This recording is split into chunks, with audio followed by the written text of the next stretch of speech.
jueves.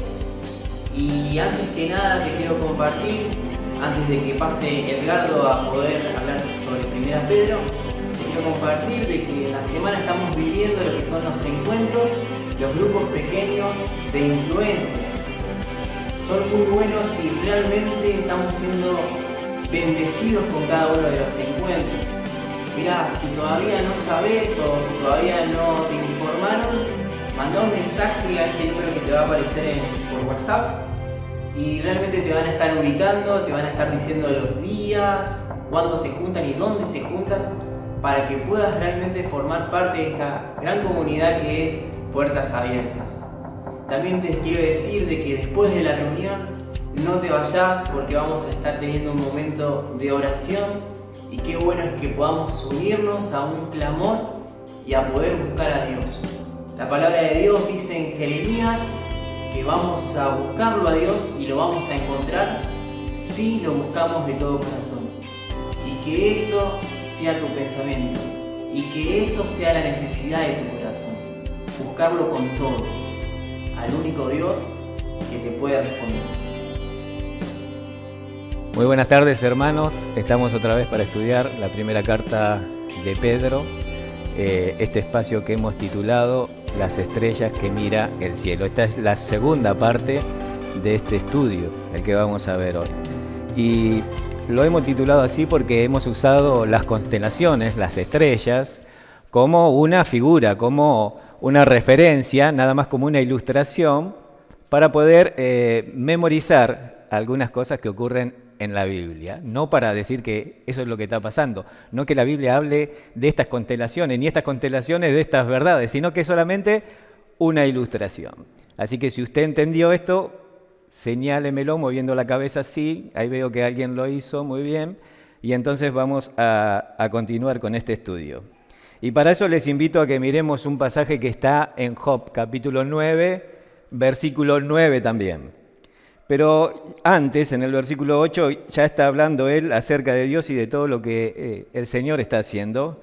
Y dice en el versículo 8, Él solo extendió los cielos y anda sobre las olas del mar. Ahí hay una referencia a Dios, su creación, todo el espacio celestial, pero también anda sobre las olas del mar. Es como una referencia al mismo Jesucristo caminando sobre el mar de Galilea.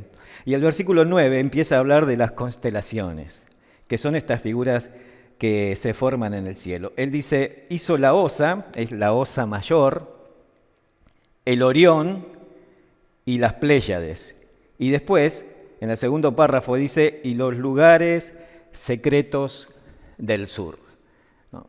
Esta última frase es muy interesante. Algunas de las traducciones que seguramente ustedes tienen, versiones modernas, dice, en vez de los lugares secretos del sur, dice directamente, y las constelaciones del sur, o las estrellas que se ven desde el sur. Y esto es muy interesante porque prácticamente es imposible ver desde el hemisferio norte las estrellas del sur. Yo traje... Acá tenemos un pequeño mundo, tengo el mundo en mis manos, fíjense qué frase, ¿no? Pero este globo terráqueo que ustedes conocen tiene, como saben, una línea imaginaria en el medio. Esta línea es la línea del Ecuador. Y por eso va a dividir al mundo en dos sectores, el hemisferio norte y el hemisferio sur. Ahora es interesante porque hay constelaciones que solo se ven desde el hemisferio norte. O sea, las personas que viven en el hemisferio norte pueden ver la Osa Mayor a simple vista. Nosotros, sin equipos, desde el hemisferio sur, no podemos ver la Osa Mayor. Entonces, hay estrellas y hay constelaciones que se ven desde el hemisferio sur que la gente que vive en el norte no las puede ver. Y el cielo no es el mismo, sí, es el mismo, pero tenemos distintas perspectivas. ¿Y qué es lo que tapa las constelaciones? Bueno, la misma Tierra. La misma Tierra tapa porciones de estrellas que no se ven. Entonces, los que están en el norte, como estaba Job en el norte, y ahí seguramente vivía en Arabia, o en la Mesopotamia, y entonces desde ahí él no podía ver estrellas que hay en el sur. Pero él supone, en esta sabiduría que Dios le ha dado, y dice, y las constelaciones secretas o las estrellas secretas que hay en el sur. Y nosotros desde el sur tenemos otras constelaciones. Hay una constelación muy linda y muy importante que se llama la Cruz del Sur. Es una constelación formada por 5 estrellas y esa es una señal que tenían los viajeros cuando navegaban para ubicar el sur. Ahora la gente que vivía en el norte no la veía, pero Job intuye que hay algo más. Como tampoco podía ver lo que había cerca de Jesucristo en la parte espiritual, él no podía ver la cruz que estaba delante, pero él suponía que tenía que haber el Espíritu de Dios que estaba dentro de él. Le decía que había algo más. Y entonces él escribe y dice, ¿cómo deseo que hubiera un elocuente mediador muy escogido que anuncie al hombre su deber, que le diga que Dios tuvo de él misericordia? Él anhelaba un mediador, él entendía que era necesario que hubiera un mediador que sea tanto Dios como hombre para mediar entre el Dios santo y el hombre pecador. Y más adelante en su discurso él irrumpe en un canto y en un grito diciendo, yo sé que mi Redentor vive. Y al fin se levantará sobre el polvo. Y entonces puede verlo en una revelación que era casi imposible, porque él estaba en el hemisferio norte y ver las cosas que estaban más allá, hasta en lo espiritual, estaba tan lejos, pero el Espíritu Santo le revela, hay una cruz, hay un mediador. Hay un Dios que va a unir la santidad con aquel hombre que se había alejado de él y va a hacer las cosas posibles. En esta segunda parte vamos a ver y tomar como ejemplo la Cruz del Sur, ¿no? Que está compuesta de 4 estrellas principales que son las que forman justamente la cruz, y hay una quinta estrella que es para señalar justamente en el vasto mundo del cielo y decir, bueno, es esta, porque podríamos formar cruces con muchas estrellas, pero para decir, es esta la verdadera. Y entonces ahí hay una quinta estrella. Para ver esto en 1 Pedro vamos a usar la palabra gloria. Cada vez que aparece la palabra gloria, desde el versículo 3 de Pedro, vamos a encontrar a una de estas estrellas. Y justamente en este pasaje, en lo que queda de los versículos que tenemos para estudiar, la palabra gloria va a aparecer 5 veces, una por cada una de las estrellas que forman la cruz del sur. La primera de ellas está en el versículo 7 y dice, para que sometida a prueba vuestra fe, mucho más preciosa que el oro, el cual, aunque perecedero se prueba con fuego, sea hallada en alabanza, gloria y honra cuando sea manifestado Jesucristo. Está hablando de una fe gloriosa que supera los lingotes. Una fe gloriosa que supera al oro, que supera todas las propiedades, que supera todas las riquezas, pero que también que supera el oro, que es probado con el fuego para ser purificado, para que todavía salga mejor. Lo que está diciendo, lo que ven Dios, lo que ven los ángeles desde el cielo, son las personas que brillan en el medio del sufrimiento. Es decir, que cuando estás en medio del sufrimiento y del dolor por causa de Cristo es cuando más brillo está dando. Y ese valor tan preciado de ese sufrimiento y de esa fe que se manifiesta en el medio del dolor, esa confianza, esa constancia, hace que brilles como las estrellas y seas preciado por el mismo Dios.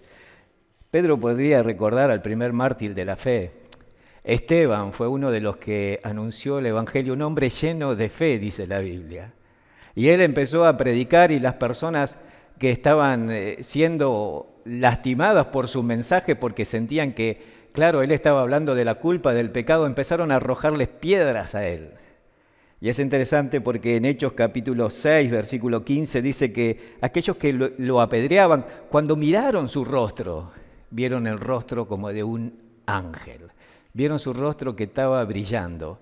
Era una fe gloriosa que supera los lingotes, que supera todo lo que podrías ganar en el mundo, que supera el mejor de todos los brillos. Es una fe que nace y se genera en medio del sufrimiento. Y dice, para ser hallada en alabanza, agrega acá Pedro, ¿no?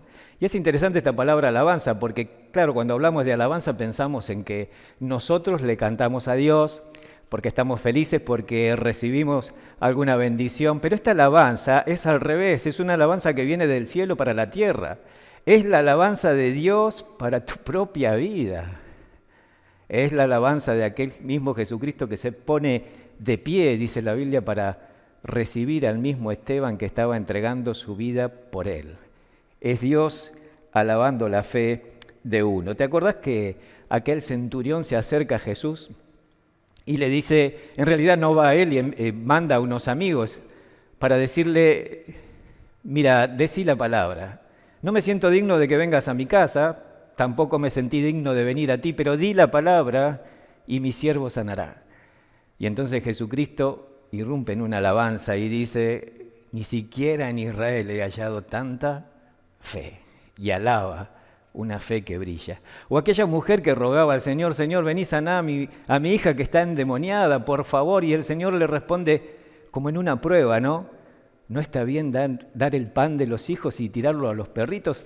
Y ella dice, pero los perritos comen de las migas abajo de la mesa de los hijos. Como diciendo, Jesús, no necesito todo tu poder, tirame una migaja. Con un poquito de vos me alcanza para llenar mi vida. Y entonces Jesús alabó y dijo, grande es tu fe, mujer, que sea hecho como tú quieres. Es la alabanza de Dios. Como dice Pablo en 2 Corintios capítulo 10, versículo 18, porque no es aprobado aquel que se alaba a sí mismo, sino aquel a quien Dios alaba. Es la alabanza de Dios diciendo, ven, siervo fiel, entra en el gozo de tu Señor. Es esa alabanza que se produce en el mismo momento y que se va a producir también en la eternidad. Porque el Señor dijo también que aquel que me confesare delante de los hombres, yo le confesaré delante de los ángeles y delante de mi Padre que está en los cielos. Este confesaré está en el mismo tiempo, es decir, cuando uno confiesa a Cristo. ¿Qué es esto de confesar a Cristo? Cuando uno habla acerca del Señor, cuando uno predica la palabra, cuando uno se identifica con Jesucristo en medio del sufrimiento, Jesucristo se levanta en el cielo y dice, ahí está mi hijo, ese es mío. Y comienza en una alabanza de la fe que brilla en medio del sufrimiento. La segunda de las estrellas de esta cruz del sur está en el versículo 8 y dice, a quien amáis sin haberle visto, en quien creyendo, aunque ahora no le veáis, os alegráis con gozo inefable y glorioso. Es un gozo glorioso que supera el lenguaje. Por eso agrega del gozo y dice, es inefable, o sea, es inexplicable. Inefable significa, no se puede decir con palabras. No hay idioma, no hay forma de entender que alguien en medio del sufrimiento está gozoso, está feliz. Es que cuando uno entiende que el sufrimiento mismo te mejora, no solo el carácter, te hace más especial para Dios, sino que te da la naturaleza misma de Cristo, te hace como Él. Y entonces uno está feliz de sufrir por la causa, aunque sea por un poco de tiempo, aunque sea una mínima cosa. Esto del gozo era algo que Pedro decía por su propia experiencia. ¿Te acordás cuando Pedro y Juan van a predicar el Evangelio y los sacerdotes y todos ahí los llevan y los azotan? Hechos capítulo 5, versículo 4,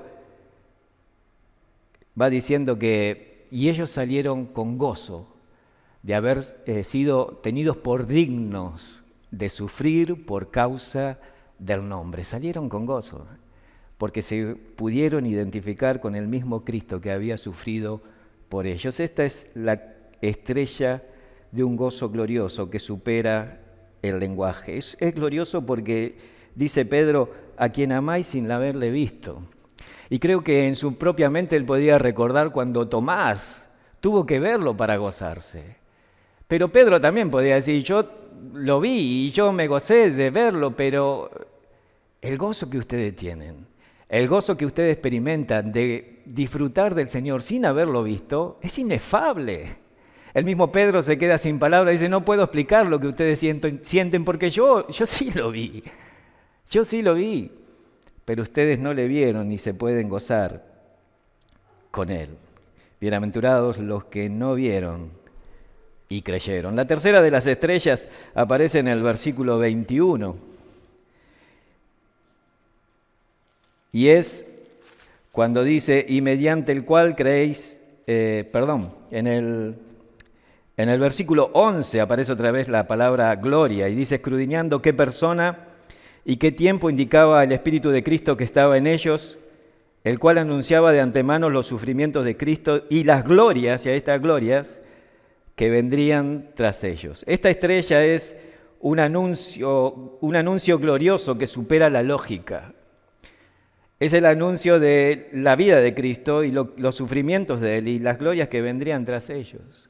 Es un anuncio glorioso que supera la lógica porque es inentendible. ¿Cómo que el Hijo de Dios, el Rey del universo, va a venir a morir por mí, por un pecador? Supera todo el pensamiento. Es por eso que los profetas, dice el versículo 10, que profetizaron de la gracia destinada a vosotros, inquirieron y diligentemente indagaron acerca de esta salvación, escudriñando qué persona y qué tiempo indicaba el Espíritu de Cristo que estaba en ellos, el cual anunciaba estas cosas. Es decir, ellos mismos, los que recibieron la palabra, los que escribieron la Biblia, no la entendían. No podían entender quién era esta persona, este siervo que iba a venir, que iba a sufrir, que iba a morir, y todo lo que vendría después, ¿quién era?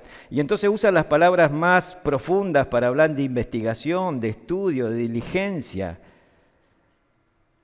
Acá podemos hacer un paréntesis y decir, si estas personas que recibieron la palabra tuvieron que estudiar lo mismo que ellos escribieron, que fueron inspirados por Dios, soplados por Dios para escribir, ellos mismos tuvieron que estudiar para llegar a entenderla. ¿Cuánto más necesito yo estudiar, investigar, profundizar?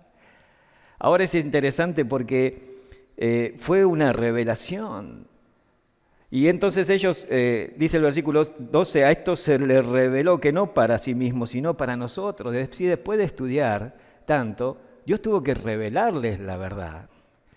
Revelación es una verdad a la que no podemos acceder si Dios no interviene. Es decir, una verdad que por más que me esfuerce no podría llegar a comprender si Dios no actúa y me la hace entender.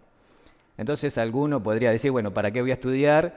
Si por más que estudie, nunca es por revelación.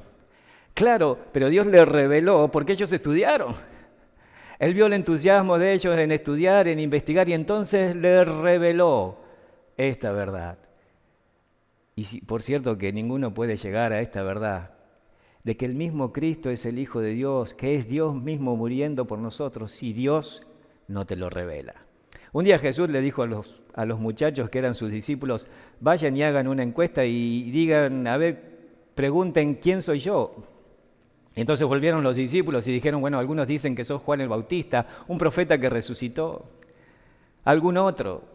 ¿Qué diría la gente hoy si haces una encuesta? Bueno, él fue un gran hombre, fue un profeta, fue un gran maestro, un gran médico, pero llegar a la conclusión de que Él es Dios es una revelación.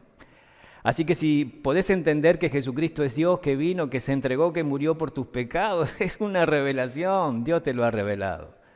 El mismo Pedro va a responder en aquella oportunidad, decir, tú eres el Cristo, el Hijo del Dios viviente. Y entonces Jesús le responde, bienaventurado eres Simón, hijo de Jonás, porque no te lo reveló carne ni sangre. Es decir, no llegaste a esto por la fuerza humana, sino que te lo reveló mi Padre que está en los cielos. No había una forma de ver la cruz desde el otro hemisferio. Él tiene que revelarnos esta verdad y darnos a conocer este destino. La otra estrella, ahora sí, está en el versículo 21, y es cuando habla acerca de Cristo. Y dice, hablando acerca de Él, y mediante el cual creéis en Dios, quien le resucitó de los muertos y le ha dado gloria para que vuestra fe y esperanza sean en Dios. Y con la palabra gloria estamos haciendo las estrellas. Y este es un Cristo glorioso que supera las lápidas. Claro, supera las lápidas porque no hubo tiempo de escribir una estrofa, una frase acerca de Él. Él resucitó y Él está vivo. Ahí en la Plaza Roja, en Moscú, en Rusia, hay un mausoleo en forma de pirámide. Ahí está el cuerpo de Lenin. Hace 96 años que está ahí, está embalsamado con las mejores técnicas. Y entonces la gente que va de turismo pasa por la tumba de Lenin y hay todo un protocolo para estar por ahí. Y tenés que ir de fila y tenés que entrar y no parar, hacer un círculo, rodear todo eso. No puedes poner las manos en los bolsillos, tiene que haber un respeto, no puedes hablar. Ahí está el cuerpo de Lenin, el más grande de todos los políticos y el creador del movimiento. Y hay una frase en aquella tumba y en aquel cuerpo embalsamado que dice, este es el hombre más grande que vivió en el mundo. Pero está ahí, pero murió. Nosotros tenemos un Cristo glorioso porque supera las lápidas. Él resucitó, es la primicia de la resurrección, es el primero en resucitar. Y algunos recordarán, pero otros resucitaron antes. ¿Qué tal aquel hijo de la viuda de Naín? O Lázaro mismo, o el niño que resucitó Eliseo, el niño que resucitó Elías, la niña que también resucitó Jesús. Todos ellos resucitaron antes que Jesús, claro, sí, pero murieron. Es decir, resucitaron para volver a morir, otra vez se enfermaron y otra vez murieron. Este Cristo es el primero en resucitar y no volver a morir, superó las lápidas. No hay nada que se pueda escribir en la tumba de Él, porque Él ha superado todo y nos ha dado esperanza, porque si Él resucitó, escribe en Corintios también Pablo, nosotros también resucitaremos. Él nos ha dado una esperanza viva y gloriosa para que nuestra fe y esperanza sean en Dios. Pero hay otra quinta estrella, y aparece en el versículo 24 y 25, y dice así: porque toda carne es como hierba y toda gloria del hombre como flor de la hierba. La hierba se seca y la flor se cae, mas la palabra del Señor permanece para siempre. Y acá esta referencia a la gloria habla de la gloria del hombre, de su cuerpo, pero está en comparación con la palabra de Dios, diciendo la palabra de Dios es más gloriosa. Es una palabra gloriosa que supera los límites, va más allá. No tiene fin, tiene características eternas. El cielo y la tierra pasarán, dijo él, pero mis palabras no pasarán. Es por eso que en el versículo 4 de 1 Pedro dice: para una herencia incorruptible, incontaminada e inmarcesible. El hombre se marchita como la flor y cae, toda su palabra se hace pedazos, vuelve otra vez a él, como las promesas que hacemos, ¿no? Cuando no las cumplimos, vuelven a nosotros, pero el Señor dice: mi palabra no volverá a mí vacía, sino que hará todo lo que yo quiera. ¿Cuándo vuelven las palabras? Bueno, cuando uno hace una promesa. Le prometiste a tu esposa pintar la pared y ella te recuerda. ¿Te acordás que prometiste? O prometiste tantas cosas a Dios y de repente la conciencia te la hace volver las palabras, pero la de Dios no vuelve, hace todo lo que quiere. Ahora, la palabra del hombre se marchita como una flor, pero inmarcesible. Es esa palabra que aparece en el versículo 4 diciendo: la palabra de Dios, las promesas de Dios no pueden marchitarse. Y entonces estamos aferrados a una palabra mucho más poderosa, una palabra llena de esperanza que hace renacer nuestra vida y hacernos brillar. Por eso, como dice en Efesios 5:14, por lo cual dice: despiértate tú que duermes y levántate de los muertos y te alumbrará Cristo. Estamos viendo estas estrellas en la tierra que se ven del cielo. Tomemos y apropiémonos de esta palabra para llegar al final de nuestra carrera con todo este argumento de fe, de gozo, de esperanza en un Cristo glorioso que nos ha dado la esperanza de vida para llegar hasta el fin. Que Dios te bendiga.